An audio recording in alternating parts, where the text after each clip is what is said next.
حضرت مولانا سید مفتی محمد حذیفہ صاحب قاسمی دامت برکاتہم نے سماج کے سلگتے ہوئے مسائل کے اوپر سیر حاصل گفتگو کی، لیکن اس وقت ہمارے ملک کے اندر فرقہ پرستوں نے جو ماحول پیدا کر دیا ہے اور مٹھی بھر لوگوں نے ہندو مسلم ایکتا کو پامال کرنے کی بھرپور کوشش اور محنت کی ہے، اور اسلام کے خلاف میرے دوستو پوری دنیا کے اندر طرح طرح کے پروپیگنڈے کیے جا رہے ہیں۔ یہ حالات انتہائی ناگفتہ بہ ہیں۔ ہم مسلمانوں کے لیے خاص طور پر اس ملک کے اندر بہت ہی حساس رہ کر کے اپنے پیغمبر آخر الزماں جناب محمد الرسول اللہ صلی اللہ علیہ وسلم کے اخلاقی سیرت کے پہلوؤں کو لے کر کے چلنا ہوگا۔ میں حضرت مولانا حلیم اللہ صاحب قاسمی دامت برکاتہم صدر المدرسین جامعہ سراج العلوم سے گزارش کروں گا، حضرت والا کا خطاب مدلل مفصل اور انتہائی منظم اور مرتب ہوا کرتا ہے۔ میں گزارش کروں گا کہ حضرت والا ملک کے ماحول کو سامنے رکھ کر کے سیرت کے اس پہلو کے اوپر گفتگو فرمائیں جس پہلو کو دیکھ کر کے دنیا کے اندر جہاں کہیں بھی مسلمان گئے تھے تمام مذہب کے ماننے والوں نے ان کا استقبال کیا تھا اور حلقہ بگوش اسلام ہوئے تھے۔ آپ سیرت کے اخلاقی پہلو کے اوپر گفتگو فرمائیں۔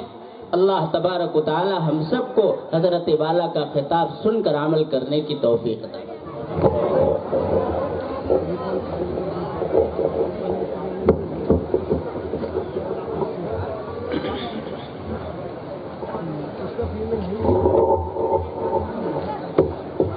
بس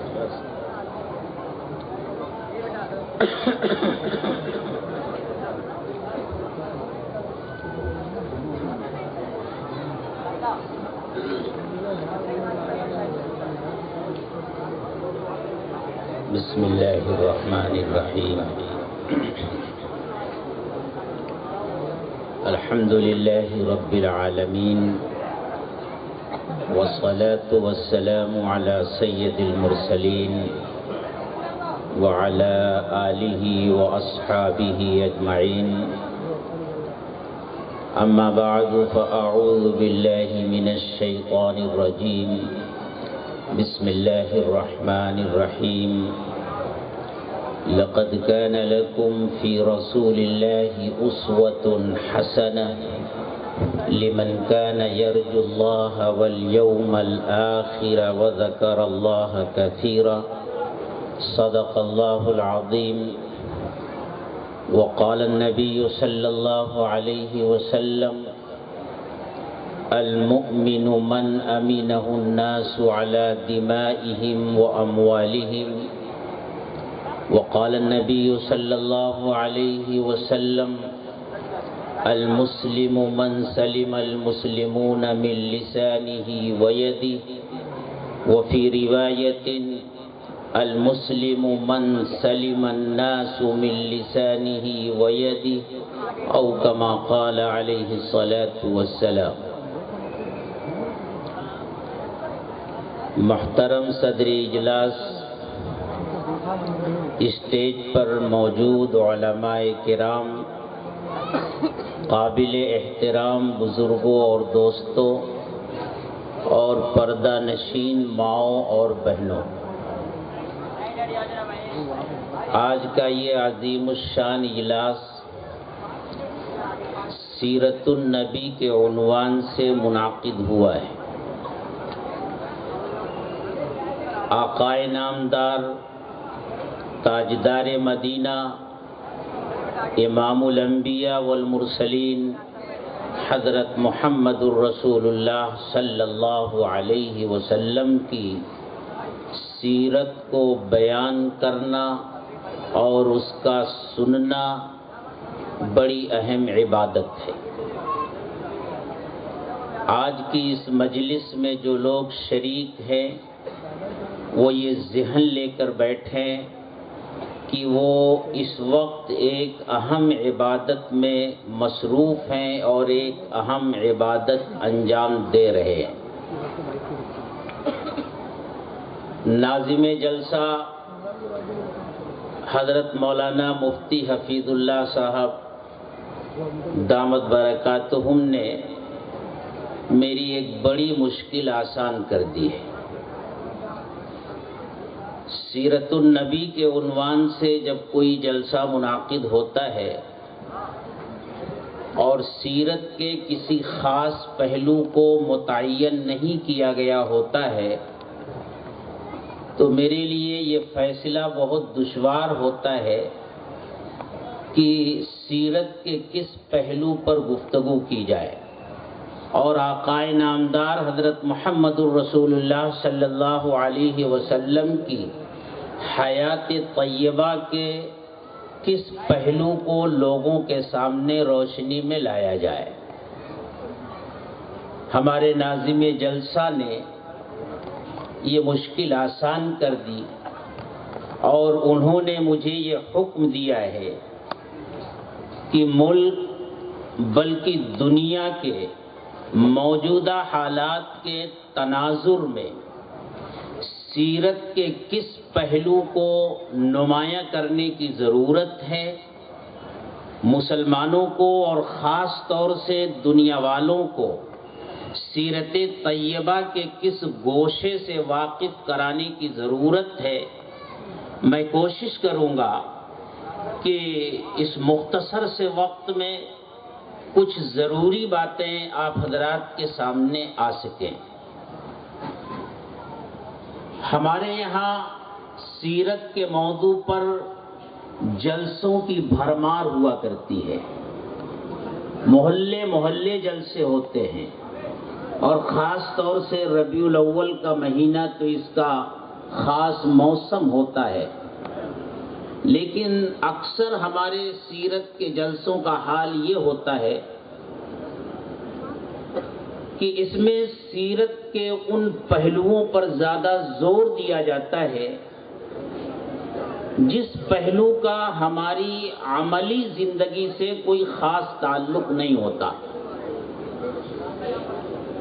اس بات کو میں سیرت کے ہر جلسے میں کہا کرتا ہوں اور آپ سے بھی کہتا ہوں، اور آج بھی جمعہ کی نماز کے موقع پر میں نے وہاں موجود لوگوں سے یہ بات کہی تھی کہ حضرت محمد الرسول اللہ صلی اللہ علیہ وسلم کی پوری 63 سالہ زندگی کے جس لمحے کو بھی بیان کیا جائے تو بیان کرنا بھی عبادت ہے، سننا بھی عبادت ہے۔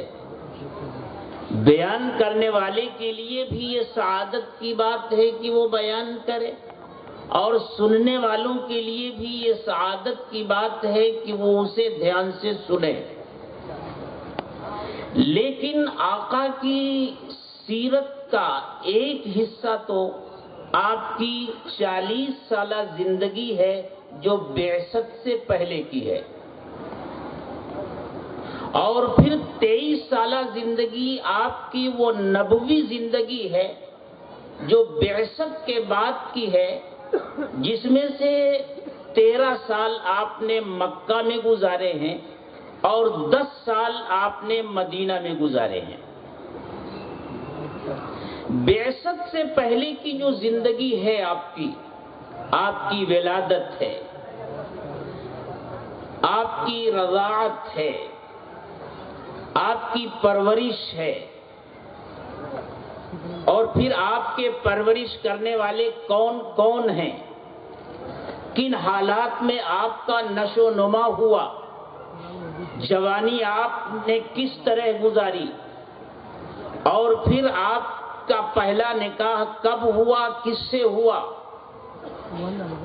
40 سال کی عمر تک کا یہ جو مرحلہ ہے، یہ آپ کی زندگی کا وہ حصہ ہے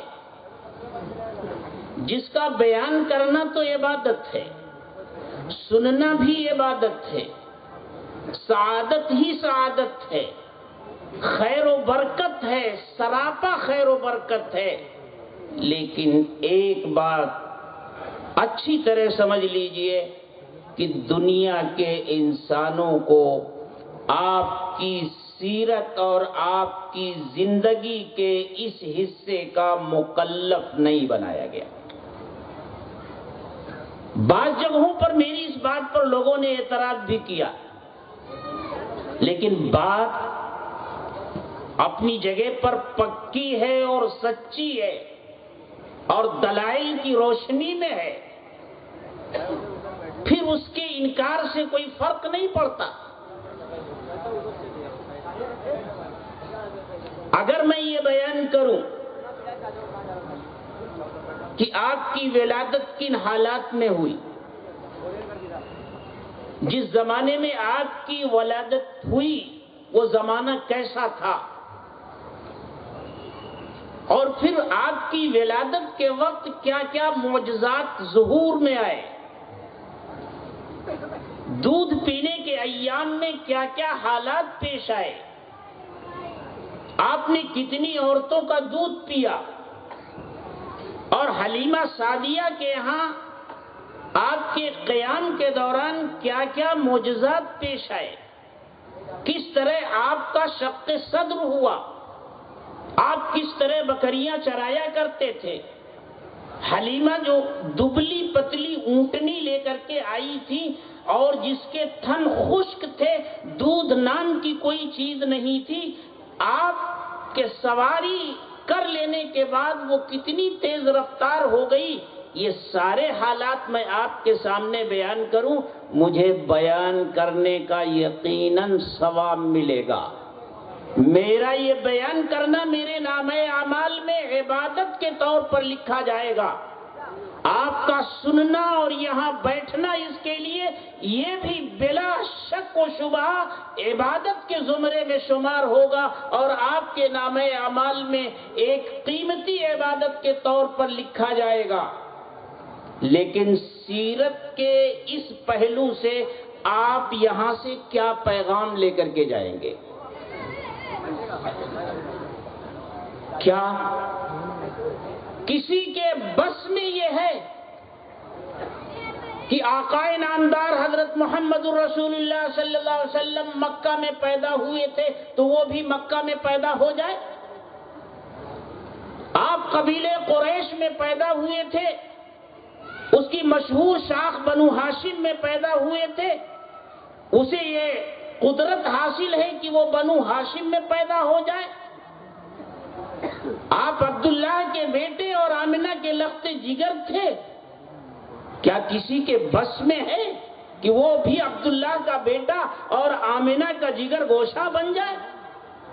آپ نے حلیمہ سعدیہ کا دودھ پیا تھا، ہے کسی کے اختیار میں کوئی آج وہ حلیمہ سعدیہ کا دودھ پی لے؟ آپ کی زندگی کا یہ وہ گوشہ ہے جس کا بیان کرنا تو عبادت ہے، سننا تو عبادت ہے، لیکن اللہ نے آپ کی زندگی کے اس گوشے کا ہم کو اور آپ کو اور دنیا کے کسی بھی انسان کو مکلف نہیں بنایا ہے کہ تم بھی اسی طرح کرو جس طرح حضرت محمد صلی اللہ علیہ وسلم نے یہ کیا تھا کہ آپ پیدا ہوئے اسی طرح تم بھی پیدا ہو جاؤ، آپ نے فلاں کا دودھ پیا تم بھی ایسا کرو، ایسا نہیں۔ ہاں، ہم کو اور آپ کو مکلف بنایا گیا ہے آپ کی نبوی زندگی کا، 23 سالہ زندگی کا، بعثت کے بعد والی زندگی کا، جو آپ نے اس کے 13 سال مکہ میں گزارے اور 10 سال مدینہ میں گزارے، آپ کی اس 23 سالہ زندگی اور اس 23 سالہ زندگی میں پیش آنے والے حالات اور آپ کی سیرت طیبہ کا مکلف بنایا گیا ہے دنیا کے تمام انسانوں کو، اور خصوصیت سے آپ کا کلمہ پڑھنے والوں کو اور آپ سے محبت کا دعویٰ کرنے والوں کو۔ اور صحابہ کا یہی معمول تھا، انہیں جب سیرت کو بیان کرنے کا کہیں موقع ملتا تھا صحابہ بعثت کے بعد والی زندگی کو دنیا والوں کے سامنے پیش کرتے تھے، اور بعثت سے پہلے والی زندگی کو بھی اگر پیش کرنا ہوتا تھا تو آپ کی اخلاقی حالت کو دنیا والوں کے سامنے پیش کرتے تھے۔ آپ کے اوپر پہلی وحی نازل ہو رہی ہے غار حرا میں، آپ غار حرا سے نکل کر اپنے گھر واپس آ رہے ہیں، اس حالت میں کہ آپ کے جسم مبارک پر کپ کپی طاری ہے۔ گھر پہنچتے ہیں اور گھر والوں سے کہتے ہیں زملونی زملونی، مجھے چادر اڑا دو، مجھے چادر اڑا دو۔ آپ کو چادر اڑا دی گئی۔ تھوڑی دیر کے بعد آپ پرسکون ہوئے تو آپ حضرت خدیجہ رضی اللہ تعالی عنہا جو آپ کی زوجہ محترمہ ہیں ان سے فرماتے ہیں، بخاری شریف کی روایت ہے، فرماتے ہیں لقد خشیت علی نفسی، خدیجہ مجھے تو اپنی جان کے بارے میں ڈر محسوس ہو رہا ہے۔ جو حالات میرے ساتھ پیش آئے، جس طرح اچانک فرشتہ میرے سامنے آیا اور اس نے مجھے اپنے سینے سے لگا کر زور سے بھینچا، ایک مرتبہ نہیں 3 مرتبہ بھینچا، ان حالات میں تو میں اپنی جان کے بارے میں خوف محسوس کر رہا ہوں۔ لقد خشیت علی نفسی، حضرت خدیجہ جو آپ کی رفیق حیات ہیں، آپ کی زندگی کے شب و روز سے واقف ہیں، آپ کی جلوت بھی ان کے سامنے ہے، خلوت بھی ان کے سامنے ہے، آپ کے دن سے بھی وہ واقف ہیں اور آپ کی رات کی تنہائیوں سے بھی وہ واقف ہیں۔ یہ سن کر وہ تڑپ اٹھتی ہیں، فرماتی ہیں کلا واللہ ما یخزیک اللہ ابدا، ہرگز نہیں، خدا کی قسم اللہ آپ کو رسوا نہیں کرے گا۔ کیوں رسوا نہیں کرے گا؟ اس کی وجہ حضرت خدیجہ کیا بیان کرتی ہیں؟ یہ نہیں کہتی کہ اللہ آپ کو اس لیے رسوا نہیں کرے گا کہ آپ قبیلے قریش کی سب سے محترم شاخ بنو ہاشم میں پیدا ہوئے، یہ نہیں کہتی کہ اللہ آپ کو اس لیے رسوا نہیں کرے گا کہ آپ عبداللہ کے بیٹے اور آمنہ کے جگر گوشے ہیں، وہ یہ نہیں کہتی کہ اللہ آپ کو اس لیے رسوا نہیں کرے گا کہ آپ ابو طالب کے بھتیجے عبد المطلب کے پوتے ہیں، وہ یہ نہیں کہتی کہ آپ کو اللہ اس لیے رسوا نہیں کرے گا کہ آپ نے حلیمہ سعدیہ کا دودھ پیا ہے، وہ یہ نہیں کہتی کہ آپ کو اللہ اس لیے رسوا نہیں کرے گا کہ آپ کی ولادت کے موقع پر یہ معجزات ظاہر ہوئے تھے اور رضاعت کے ایام میں یہ معجزات ظاہر ہوئے تھے، وہ یہ نہیں کہتی۔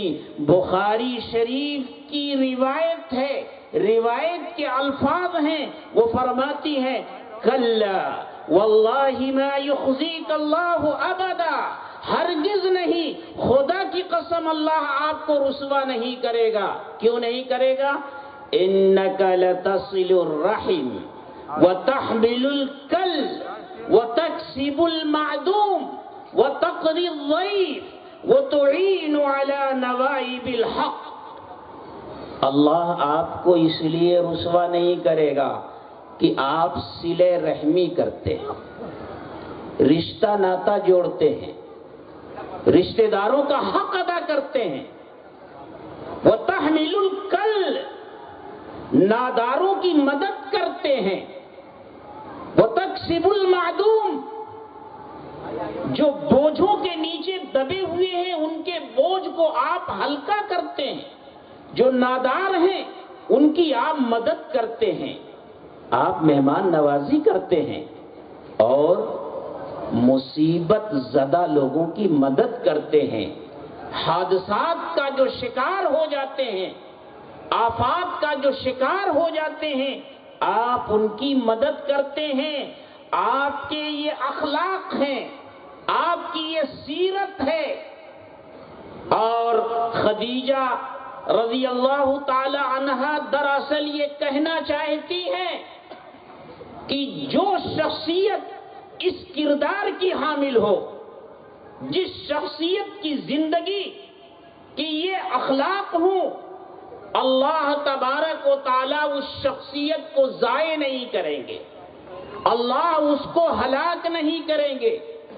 صلہ رحمی کرنے والا، ناداروں کی مدد کرنے والا، بیواؤں کی خبر گیری کرنے والا، دوسروں کے بوجھ کو ہلکا کرنے والا، رشتے ناتوں کو جوڑنے والا اور مصیبت زدہ لوگوں کی مدد کرنے والا، اللہ اس کے ساتھ ہوتا ہے. اور اللہ جس کے ساتھ ہو، دنیا کی کوئی طاقت اسے ضائع نہیں کر سکتی. حضرت خدیجہ رضی اللہ تعالی عنہا نے آپ کی سیرت کے اس پہلو کو بیان کیا. میں کہا کرتا ہوں، اس وقت ملک کے جو حالات ہیں، پوری دنیا کے جو حالات ہیں، اسلام اور مسلمانوں کے تعلق سے جو غلط فہمیاں پھیلائی گئی ہیں اور جو پروپیگنڈا کیا گیا ہے اور اسلام کا چہرہ مسخ کر کے لوگوں کے سامنے پیش کیا گیا ہے اور لوگوں کو اسلام سے اور مسلمانوں سے دور کرنے کی کوشش کی گئی ہے، ان حالات میں ضروری ہے کہ دنیا والوں کے سامنے آقا نامدار حضرت محمد الرسول اللہ صلی اللہ علیہ وسلم کی سیرت کے اسی پہلو کو نمایاں کیا جائے اور اسی پر زور دیا جائے. بیان کرنے والے سیرت کے جلسوں میں حضور اقدس صلی اللہ علیہ وسلم کے انہی اخلاق فاضلہ کو بیان کریں اور مسلمانوں کے ساتھ ساتھ غیر مسلم بھائیوں تک سیرت کے اس نور کو، سیرت کی اس خوشبو کو پھیلایا جائے. سیرت کی یہ خوشبو پھیلے گی، نفرت کی بدبو ختم ہوگی انشاءاللہ، ہمارے ملک سے بھی ختم ہوگی اور پوری دنیا سے انشاءاللہ ختم ہوگی. صحابہ کا یہی حال تھا، ان کو جب بھی موقع ملتا تھا سیرت کے اسی پہلو کو وہ دنیا والوں کے سامنے لاتے تھے اور اسی پر ان کا زور ہوتا تھا. ایک مشہور صحابی ہیں حضرت اقسم ابن سیفی. ان کو پتا چلا کہ مکے میں ایک شخص ہے جو نبوت کا دعویٰ کرتا ہے اور مکے والے اس کے اوپر طرح طرح کا الزام لگا رہے ہیں. کوئی کہتا ہے وہ مجنوں ہے، کوئی کہتا ہے وہ جادوگر ہے، کوئی کہتا ہے وہ ساحر ہے. ان کو خیال ہوا کہ معلوم کیا جائے کہ صورتحال ہے کیا. انہوں نے مکہ جانے کا ارادہ کیا. قبیلے والوں نے کہا کہ آپ ہمارے سردار ہیں، آپ ابھی مت جائیں، آپ کچھ لوگوں کو بھیجیں جو حالات کی تحقیق کر کے آئیں، پوری صورتحال واضح ہو جائے، پھر آپ کوئی فیصلہ کیجئے جانے کا یا نہ جانے کا. ان کی سمجھ میں یہ بات آ گئی اور انہوں نے اپنے قبیلے کے دو سمجھدار معاملہ فہم آدمیوں کو مکہ بھیجا. وہ دونوں آئے، آپ کی خدمت میں حاضر ہوئے اور پھر حالات کی تحقیق کر کے وہ واپس اپنے قبیلے میں گئے. حضرت اقسم ابن سیفی رضی اللہ تعالی عنہ نے ان لوگوں کو بلایا، بلکہ وہ حاضر ہوئے اور ان لوگوں نے صورتحال یہ بیان کی کہ ہم مکہ گئے تو ہمیں طرح طرح کے لوگ ملے. کوئی کہتا تھا اس کے پاس مت جاؤ، وہ جادوگر ہے، جادو کر دے گا، وہ کاہن ہے، شاعر ہے. لیکن ہم ان کی خدمت میں پہنچے تو ہم نے ان کے سامنے دو سوال رکھے: من انت وما انت، آپ کون ہیں اور آپ کا پیغام کیا ہے. آپ نے ہمارے ان دونوں سوالوں کا جواب دیا لیکن پہلا سوال من انت، آپ کون ہیں؟ آپ کا نام کیا ہے؟ آپ کے باپ کون ہیں؟ آپ کے دادا کون ہیں؟ آپ کا خاندان کیا ہے؟ آپ معزز خاندان سے ہیں یا کسی معمولی خاندان سے آپ کا تعلق ہے؟ ہمارے اس سوال پر آپ نے کچھ زیادہ توجہ نہیں دی اور صرف اتنا کہا میں عبداللہ کا بیٹا محمد ہوں۔ بعد میں ہم نے تحقیق کی تو پتہ چلا کہ آپ تو عرب کے سب سے مشہور قبیلے قریش سے تعلق رکھتے ہیں، اور قریش میں بھی جو سب سے معزز خاندان ہے بنو ہاشم کا، آپ کا تعلق اس خاندان سے ہے۔ اور ہم نے جب دوسرا سوال کیا ما انت، آپ کا پیغام کیا ہے، تو آپ نے کہا میرے اوپر اللہ کی طرف سے ایک آیت نازل ہوئی ہے، وہ سن لو، وہی میرا پیغام ہے۔ پھر آپ نے وہ آیت تلاوت کی، ان اللہ یأمر بالعدل والاحسان وایتاء ذی القربى وینہی عن الفحشاء والمنکر والبغی یعظکم لعلکم تذکرون۔ یہ وہی آیت ہے جو خطبے میں پڑھی جاتی ہے، آپ سب رات سنتے ہیں۔ دونوں آنے والوں نے کہا ایک مرتبہ اور سنا دیجئے، آپ نے ایک مرتبہ اور سنا دی، پھر کہا ایک مرتبہ اور پڑھ دیجئے، آپ نے ایک مرتبہ اور پڑھ دی، یہاں تک کہ ان دونوں کو یہ آیت یاد ہو گئی۔ ان دونوں نے آ کر یہ کہا کہ جب ہم نے یہ سوال کیا کہ آپ کا پیغام کیا ہے، تو انہوں نے پیغام کے طور پر ہمیں یہ سنایا اور یہ کہا کہ یہ اللہ کا کلام ہے جو میرے اوپر نازل ہوا ہے۔ حضرت اقسم ابن صیفی رضی اللہ تعالی عنہ نے فرمایا کہ اے لوگو، یہ شخص مکارم اخلاق کی دعوت دیتا ہے، یہ شخص اللہ کا سچا نبی ہے، جلدی کرو، دائرے اسلام میں داخل ہو جاؤ، کہیں ایسا نہ ہو کہ اسلام لانے میں دنیا کا کوئی دوسرا قبیلہ تم سے سبقت لے جائے، پورا کا پورا قبیلہ مسلمان ہو۔ صحابہ کو جب موقع ملتا تھا آپ کی سیرت بیان کرنے کا تو بہت کم ایسا آیا ہے کہ انہوں نے آپ کی ولادت کا تذکرہ کیا ہو، آپ کی رضاعت کا تذکرہ کیا ہو۔ وہ آپ کی تعلیمات، آپ کی وہ نبوی زندگی، آپ کا اخلاق اور آپ کا کردار دنیا والوں کے سامنے پیش کرتے تھے اور دنیا اس سے متاثر ہوتی تھی۔ آج جس طرح کا پروپیگنڈا ہے، کیا اسی طرح کا پروپیگنڈا مکی زندگی میں نہیں تھا؟ حج کا جب موسم آتا تھا تو مکہ کے لوگ سر جوڑ کر بیٹھتے تھے کہ حج کا موسم آ گیا ہے، پورے عرب سے لوگ حج کے لیے آئیں گے، اور محمد اپنی عادت کے مطابق صلی اللہ علیہ وسلم، ارے بھائی آپ بھی پڑھ لیا کرو کبھی، صلی اللہ علیہ وسلم ان لوگوں سے ملاقات کریں گے۔ ہم لوگوں کو کوئی ایک متفقہ بات طے کر لینی چاہیے جو ہم سب سے کہا کریں تاکہ ہمارے آپس میں اختلاف نہ ہو جائے۔ ولید ابن مغیرہ جو سب سے بڑا رئیس تھا مکہ کا، سردار تھا، لوگ اس کے پاس جمع ہوئے، اس کے سامنے یہ مسئلہ رکھا گیا کہ ہم کو کیا کرنا چاہیے۔ اس نے کہا پہلے تم لوگ اپنی بات کہو، اس کے بعد میں کوئی رائے دوں گا۔ کسی نے کہا کہ ہم لوگوں سے یہ کہیں گے کہ محمد صلی اللہ علیہ وسلم شاعر ہیں، نعوذ باللہ۔ ولید ابن مغیرہ نے کہا یہ بات نہیں چلے گی، میں بھی شاعر ہوں، اور عربوں کا تو حال یہ ہے کہ شاعری تو ان کے گھر کی چیز ہے، ان کا تو بچہ بچہ شاعری کرتا ہے، ان کے چرواہے شاعر ہوتے ہیں، اور ایسے شاعر فی البدی اشعار کہتے ہیں کہ دنیا دنگ رہ جاتی ہے، یہ بات تمہاری نہیں چلے گی۔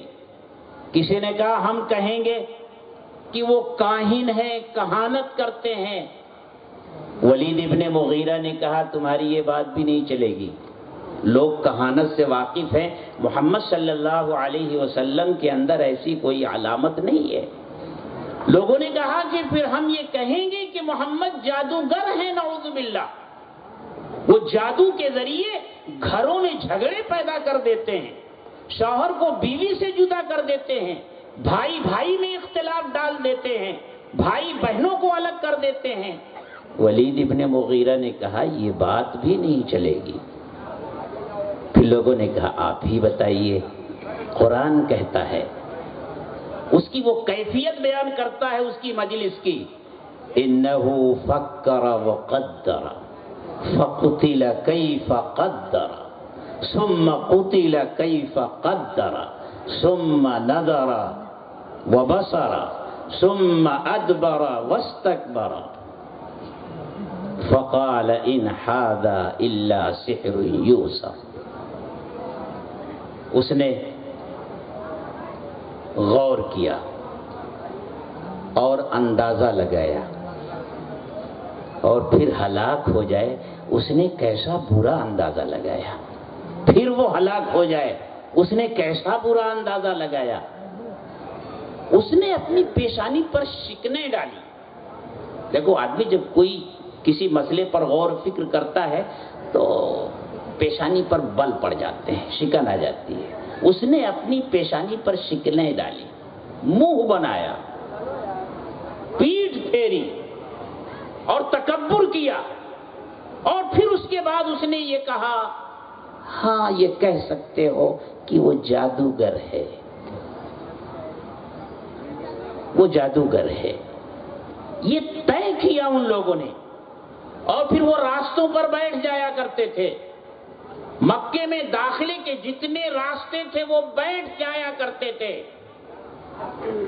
وہ اس وقت کا میڈیا تھا جو کام کر رہا تھا، وہ بیٹھ جایا کرتے تھے اور باہر سے آنے والوں سے یہ کہتے تھے کہ دیکھو خبردار، ہمارے یہاں محمد نام کا ایک شخص پیدا ہوا ہے جو اپنے آپ کو اللہ کا رسول اور اللہ کا نبی کہتا ہے، خبردار اس کے پاس مت جانا، وہ بہت بڑا جادوگر ہے، تمہارے اوپر جادو کر دے گا۔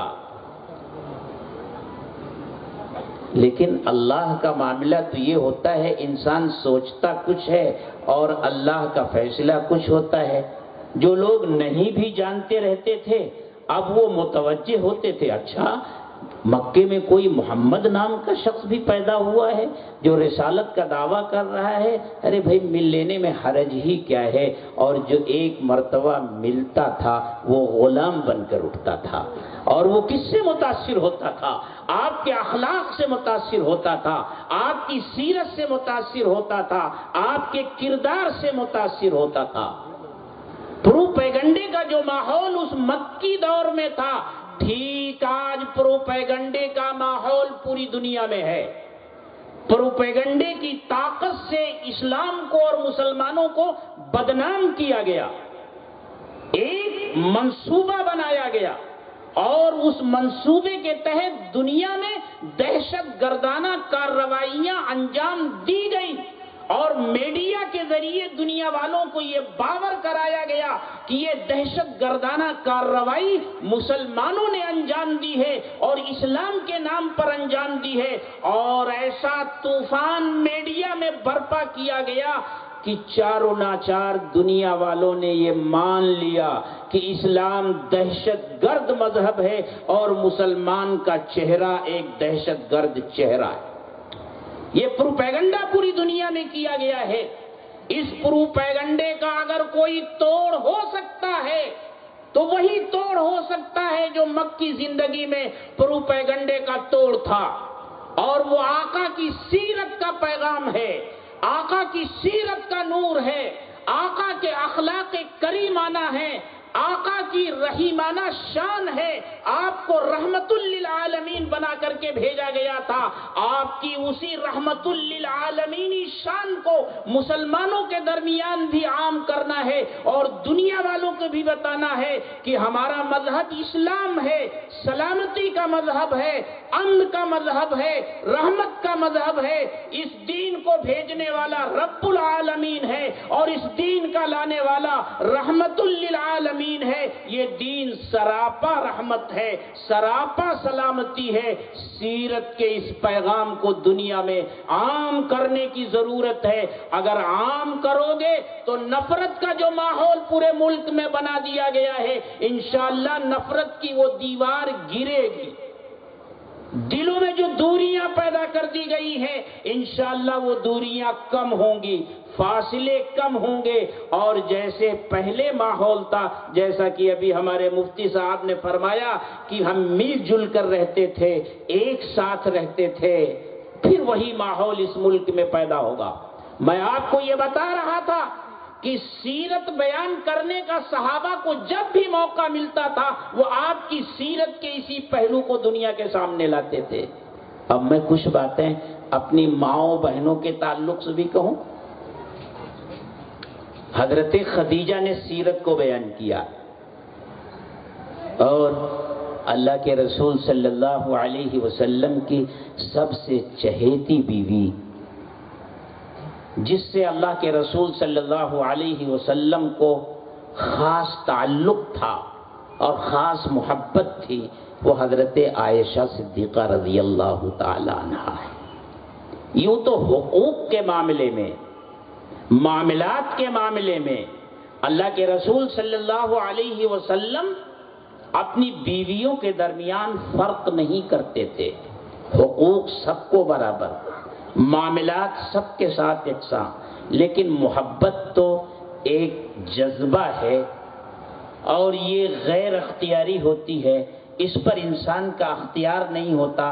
آپ کا خاص تعلق حضرت عائشہ صدیقہ رضی اللہ تعالی عنہا سے تھا، اور امت کے لیے اس میں بڑی خیر کی بات ہوئی۔ آپ صلی اللہ علیہ وسلم کی زندگی کا ایک ایک لمحہ آپ نے جس حیثیت سے بھی گزارا ہو، چاہے وہ حضرت خدیجہ کے ساتھ گزارا ہو، چاہے وہ حضرت عائشہ کے ساتھ گزارا ہو، آپ کی زندگی کا ایک ایک لمحہ اس امت کے لیے اسوہ اور نمونہ ہے۔ حضرت عائشہ کے ساتھ آپ کا یہ تعلق خاطر بھی امت کے لیے نمونہ بنا، امت کے لیے رحمت بنا، اور ایسے بہت سے مسائل امت کو معلوم ہوئے جو عام حالت میں معلوم نہیں ہو سکتے تھے۔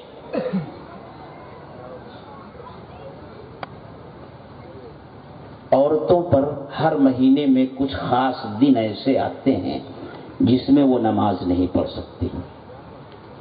رمضان کا مہینہ ہو تو روزہ نہیں رکھ سکتی، ناپاکی کے ایام ہوتے ہیں وہ۔ صحابہ کے درمیان یہ مسئلہ آیا کہ کوئی عورت اگر اس حالت میں ہو اور وہ کسی برتن میں منہ لگا کر پانی پی لے تو اس کا وہ جھوٹا پاک ہے یا ناپاک ہے۔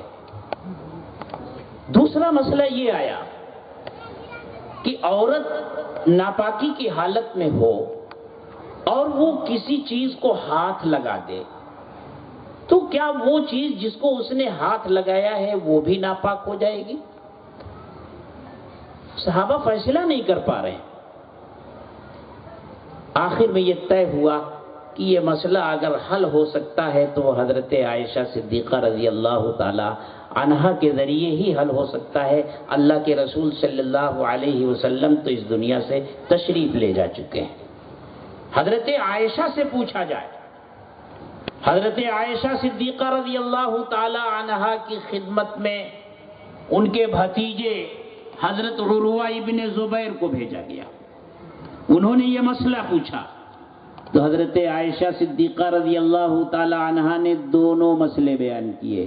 دیکھو، ان دونوں مسئلے میں اگر اللہ کے رسول صلی اللہ علیہ وسلم کی محبت حضرت عائشہ کے ساتھ ظاہر ہو رہی ہے تو ساتھ ساتھ مسئلہ بھی معلوم ہو رہا ہے۔ حضرت عائشہ فرماتی ہیں کہ ایک پیالے میں پانی ہوا کرتا تھا اور میں ماہواری کے ایام میں ہوا کرتی تھی، میں اس پیالے سے منہ لگا کر پانی پی لیتی تھی، پھر اللہ کے رسول صلی اللہ علیہ وسلم وہ پیالہ لیتے تھے اور یہ دیکھتے تھے کہ میں نے کس جگہ منہ لگا کر پانی پیا ہے، آپ اسی جگہ کو تلاش کر کے اسی جگہ پر اپنا دہان مبارک رکھ کر پانی پیتے تھے۔ ایک طرف تو حضرت عائشہ صدیقہ رضی اللہ تعالی عنہا سے اللہ کے رسول صلی اللہ علیہ وسلم کی محبت کا اظہار ہو رہا ہے، اور حضرت عائشہ کون ہیں جانتے ہیں؟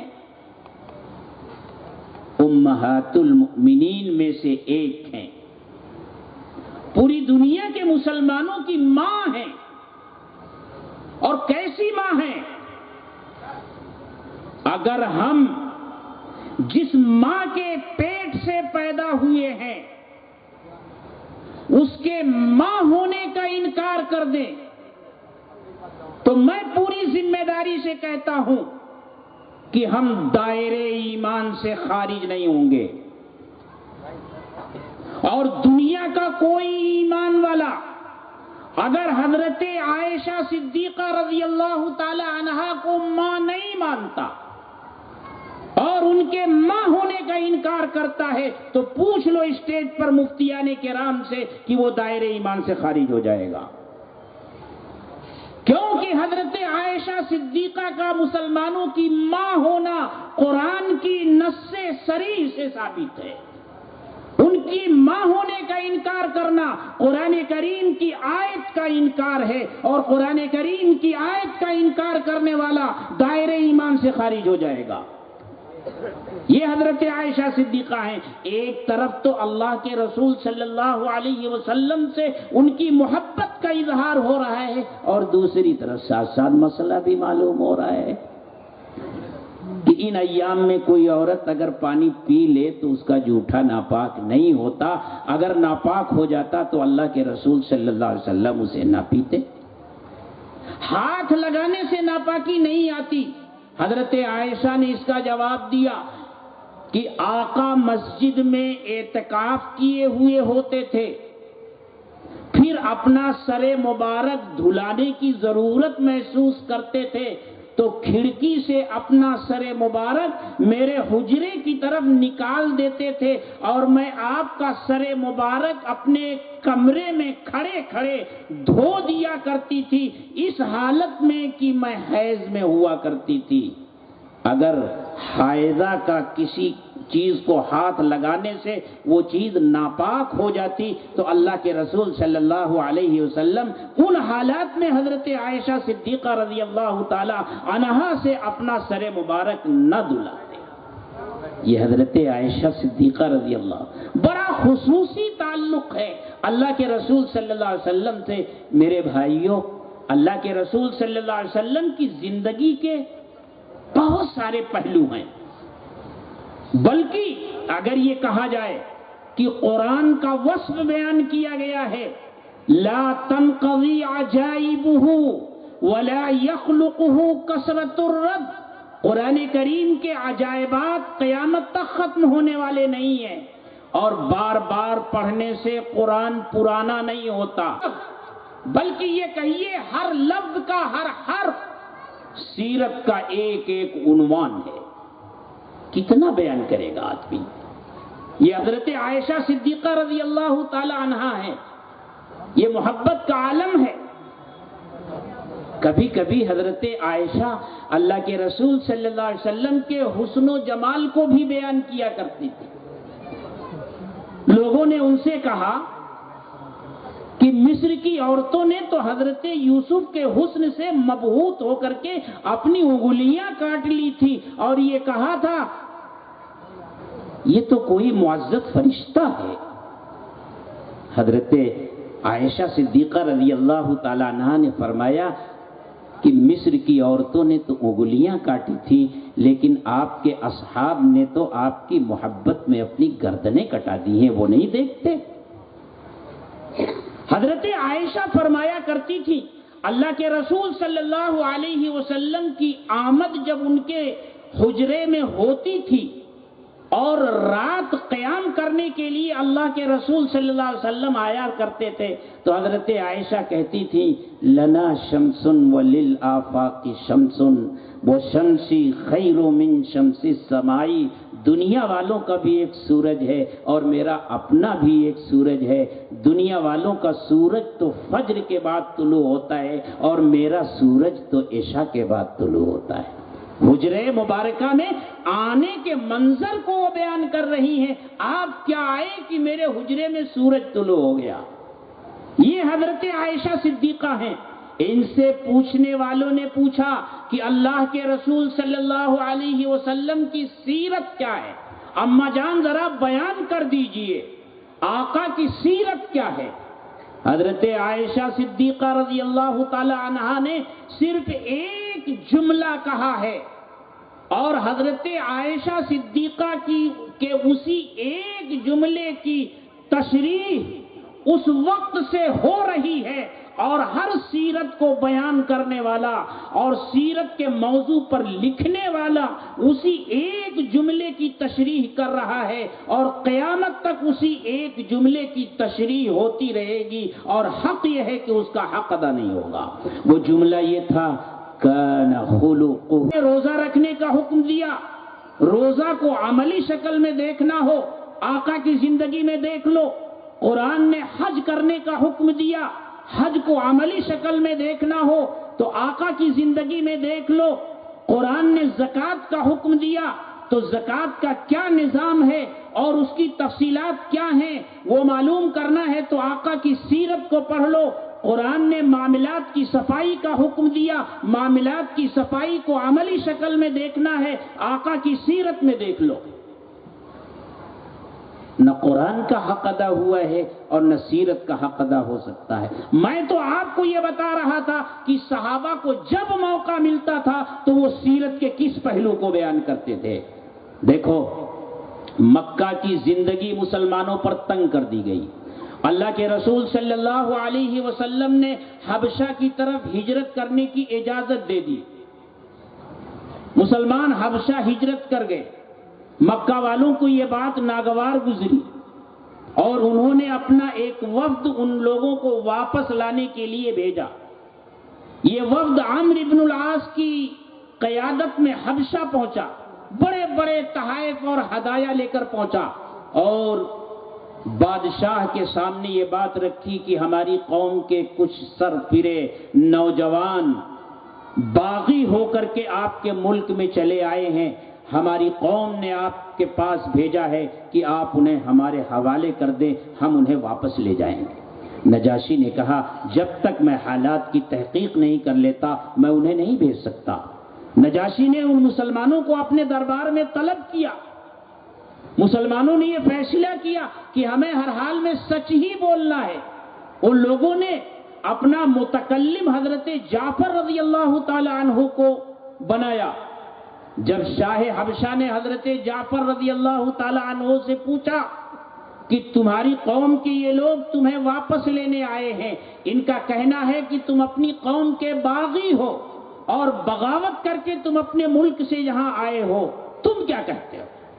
تو حضرت جعفر رضی اللہ تعالی عنہ نے کیا کہا تھا, اے بادشاہ ہم گمراہیوں میں بھٹک رہے تھے, ہم حرام کھاتے تھے, ہم شراب پیتے تھے, ہم بتوں کی پوجا کرتے تھے, ہم نے کا طاقتور کمزور کو دبا کے رکھتا تھا, ہم ظلم کرتے تھے.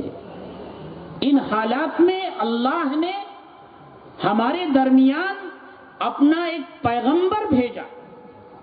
اس نے ہمیں اخلاق فاضلہ کی طرف بلایا, شراب پینے سے منع کیا, شراب سے روکا, ظلم سے روکا اور ہمیں ہمیشہ سچ بولنے کی تاکید کی اور ہمیں یہ دعوت دی کہ ہم ایک اللہ کی عبادت کریں. بس یہی ہمارا جرم ہے جس کے نتیجے میں ہماری قوم ہماری دشمن ہو گئی اور یہ ہمیں واپس لینے آئے ہیں. حضرت جعفر نے نجاشی کے دربار میں بھی سیرت کے اسی پہلو کو لوگوں کے سامنے رکھا اور نجاشی نہ صرف متاثر ہوا بلکہ وہ بھی حلقہ بگوش اسلام ہوئے اور اس آنے والے وفد کو صاف صاف جواب دے دیا کہ میں ان لوگوں کو تمہارے حوالے نہیں کر سکتا. میرے دوستو, سیرت کا یہی پیغام ہے اس وقت دنیا کی سب سے بڑی ضرورت. ہمارے ملک کے نفرت بھرے اس ماحول میں سیرت کے اسی پیغام کو عام کرنے کی ضرورت ہے۔ اللہ کے رسول صلی اللہ علیہ وسلم نے محبت کا، اخوت کا، آپسی بھائی چارے کا اور ایک دوسرے کے دکھ درد میں شریک ہونے کا جو پیغام دیا ہے اپنی سیرت سے، اسی پیغام کو عام کرنے کی ضرورت ہے۔ اور میں آپ سے کہتا ہوں اس ملک کے تعلق سے آپ کو کسی طرح کی احساس کمتری میں مبتلا ہونے کی ضرورت نہیں ہے۔ یہ ملک سب سے پہلے آپ کا ہے، ہمارا ہے۔ اس ملک میں سب سے پہلے اسلام آیا ہے، اس کے بعد کوئی اور دھرم یا مذہب آیا ہے۔ یہیں سے انسانیت کا درس ملا ہے، پہلا انسان یہیں آیا ہے، اللہ کا پہلا نبی یہیں آیا ہے۔ حضرت آدم علیہ السلام جو پہلے انسان ہیں اور اللہ کے پہلے نبی ہیں، ہندوستان کی سرزمین میں آئے ہیں۔ نبی کے قدم اس روئے زمین پر اگر کہیں سب سے پہلے پڑے ہیں تو وہ ہندوستان کی سرزمین ہے۔ چند مقامات مقدسہ کے بعد ہماری نگاہ میں ہندوستان کی دھرتی محترم دھرتی ہے۔ نبی کا پہلا قدم یہاں پڑا ہے، اور صرف قدم ہی نہیں پڑا ہے، ایک روایت ہے، ابن عساکر نے اسے ذکر کیا ہے، اور وہاں سے پھر دوسری بہت سی کتابوں میں وہ نقل ہوئی ہے۔ حسن درجے کی روایت ہے، کوئی ضعیف روایت بھی نہیں ہے۔ روایت کے الفاظ ہیں لما نزل آدم بالہند استوحشا، جب حضرت آدم علیہ السلام ہندوستان میں آئے تو ان کو وحشت ہونے لگی تنہائی کی وجہ سے۔ تو کیا ہوا؟ فنزل جبریل علیہ السلام، تو حضرت جبریل علیہ السلام تشریف لائے، ونادى مرتين اللہ اکبر اللہ اکبر، ومرتين اشہد ان لا الہ الا اللہ، ومرتين اشہد ان محمد رسول اللہ۔ جب حضرت محمد صلی اللہ علیہ وسلم کا نام آیا تو آدم علیہ السلام نے پوچھا من محمد، جبریل یہ محمد کون ہے؟ تو حضرت جبریل علیہ السلام نے عرض کیا آخر ولدک من الانبیاء، یہ آپ کی اولاد میں سے اللہ کے آخری نبی ہیں۔ تو حضرت آدم جو اللہ کے پہلے نبی ہیں وہ اسی ہندوستان میں آئے، پہلا انسان اسی ہندوستان میں آیا، اور اسی لیے انسانیت کا سرچشمہ ہمارا ہی ملک ہے۔ دیکھو ہمارے اس ملک میں بہت سارے لوگ آئے دنیا سے، کیا کیا ارادے لے کر کے آئے، ملک کو فتح کرنے کا ارادہ لے کر کے آئے، لیکن ہوا کیا؟ یہاں آئے تو یہیں کے ہو کر رہ گئے۔ ہماری اس دھرتی نے ایک ماں کی طرح اپنے آغوش پھیلا دیے، اور جتنے حملہ آور آئے تھے سب نے اپنے ڈیرے یہیں ڈال دیے اور یہیں کے ہو گئے اور یہیں کی مٹی کا حصہ بن گئے۔ بس ایک ہی قوم بدقسمت تھی جسے ہماری اس دھرتی نے قبول نہیں کیا اور اسے یہاں سے نکل کر جانا پڑا۔ آپ جانتے ہیں وہ کون ہے؟ تو انسانیت نے یہی قدم رکھے تھے، اور اللہ کا پہلا نبی یہیں آیا، اور پھر حضرت جبریل علیہ السلام کا نزول ایک نبی کے پاس سب سے پہلے ہندوستان کی سرزمین میں ہوا، اور حضرت جبریل علیہ السلام نے یہاں آ کر کے نعرہ لگایا اللہ اکبر اللہ اکبر، اشہدو ان لا الہ الا اللہ، اشہدو ان محمد رسول اللہ، اللہ سب سے بڑا ہے، میں گواہی دیتا ہوں اللہ کے سوا کوئی معبود نہیں، اور میں گواہی دیتا ہوں کہ حضرت محمد صلی اللہ علیہ وسلم اللہ کے رسول ہیں۔ اگر یہ کہا جائے کہ اللہ کی کبریائی کا نعرہ سب سے پہلے ہندوستان میں گونجا، اللہ کی الوہیت کا نعرہ سب سے پہلے ہندوستان میں گونجا، اور حضرت محمد الرسول اللہ صلی اللہ علیہ وسلم کی رسالت کا نعرہ سب سے پہلے ہندوستان میں گونجا، تو یہ غلط نہیں ہوگا، یہ تو ایک حدیث پاک سے ثابت ہوتا ہے۔ اور یہ نعرہ جو حضرت جبریل نے لگایا تھا، اللہ اکبر، اشہدو ان لا الہ الا اللہ، اشہدو ان محمد رسول اللہ، کیا یہ اذان کا حصہ نہیں ہے؟ اذان کا حصہ ہے نا یہ؟ تو اگر میں یہ کہوں کہ سب سے پہلے اذان تو اسی ملک میں دی گئی ہے تو غلط نہیں ہوگا۔ جس ملک میں سب سے پہلے اذان دی گئی ہو اور افضل الملائکہ جبریل امین نے دی ہو، اس ملک سے تم اذان کو ختم کر دو گے، قیامت تک نہیں ہو سکے گا، اذان باقی رہے گی۔ اس ملک میں اسلام باقی رہے گا، اسلام ختم ہونے کے لیے نہیں آیا ہے، قیامت تک باقی رہنے کے لیے آیا ہے۔ لیکن اے ہندوستان کے مسلمانوں، اس وقت ملک کے جو حالات بنا دیے گئے ہیں، ان حالات میں بہت ہی سنجیدگی کے ساتھ تمہیں کچھ فیصلے کرنے ہوں گے۔ پہلا فیصلہ یہ ہوگا کہ اپنے گھروں کو سیرت کی روشنی سے جگمگاؤ، اپنے معاشرے میں سیرت کو زندہ کرو۔ ہمارا معاشرہ اللہ کے رسول صلی اللہ علیہ وسلم کی زندگی کا چلتا پھرتا نمونہ بن جائے۔ ہمارا سونا، ہمارا جاگنا، ہمارا اٹھنا بیٹھنا، ہمارا کسی سے بات کرنا، ہمارے معاملات سب سیرت کے اوپر آ جائیں۔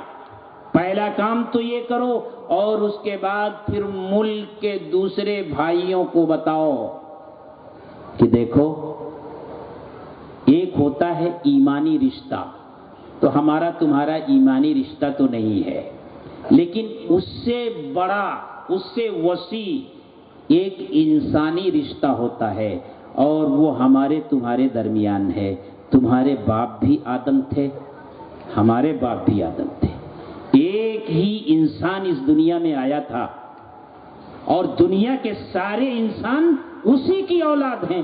ان کو یہ بتاؤ، تمہاری رگوں میں جو خون بہ رہا ہے وہ اسی باپ کا خون ہے، ہماری رگوں میں جو خون بہ رہا ہے وہ اسی باپ کا خون ہے۔ ان کو بتاؤ کہ ہمارے آقا نے حجۃ الوداع کے موقع پر اعلان کیا تھا، کلکم من آدم وآدم من تراب، تم سب آدم کی اولاد ہو، اور آدم کو اللہ نے مٹی سے بنایا۔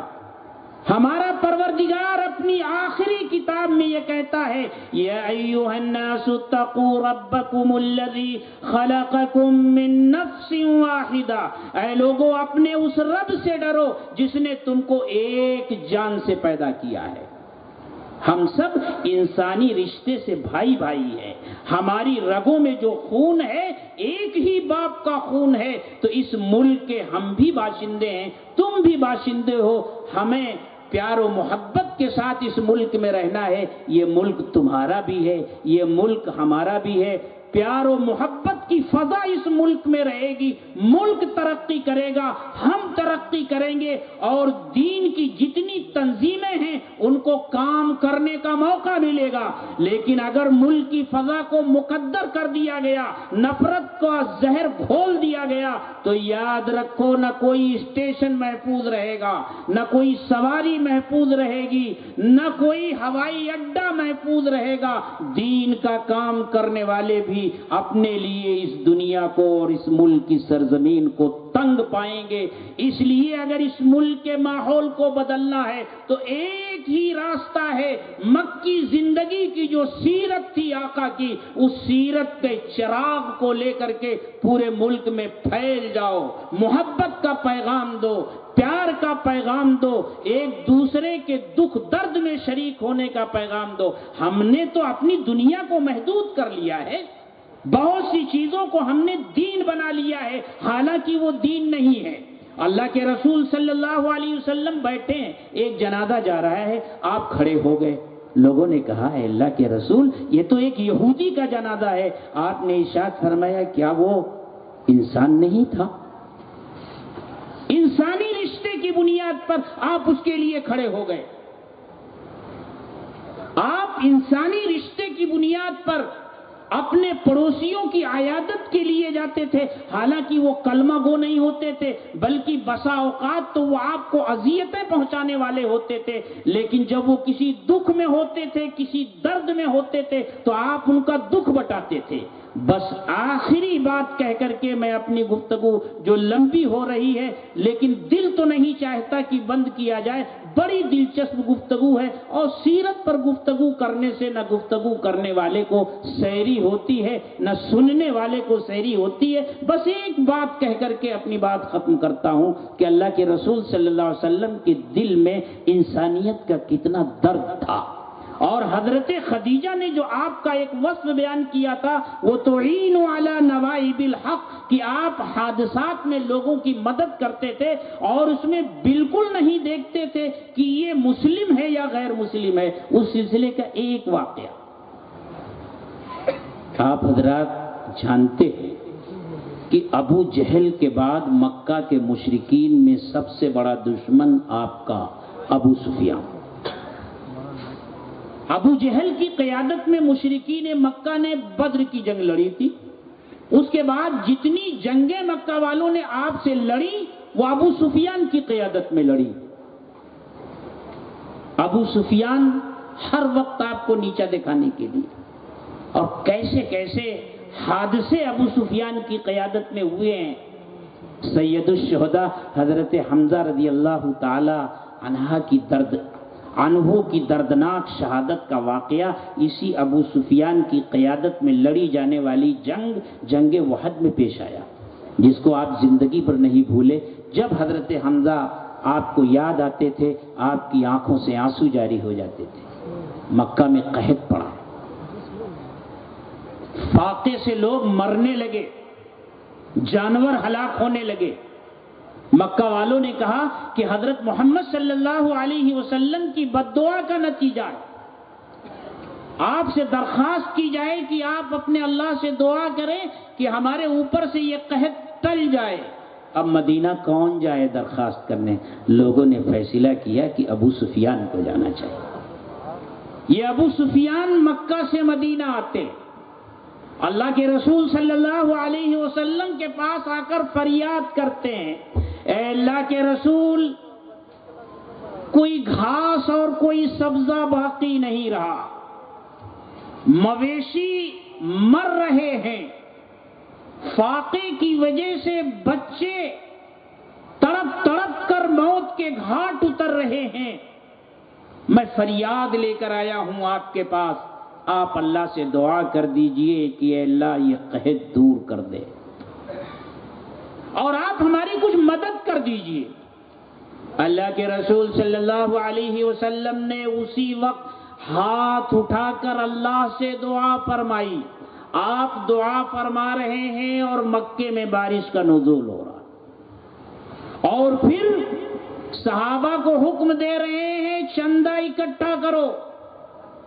چندہ اکٹھا کر کے آپ نے مکہ والوں کے لیے بھیجا کہ اپنے استعمال میں لاؤ۔ کون مکہ والے؟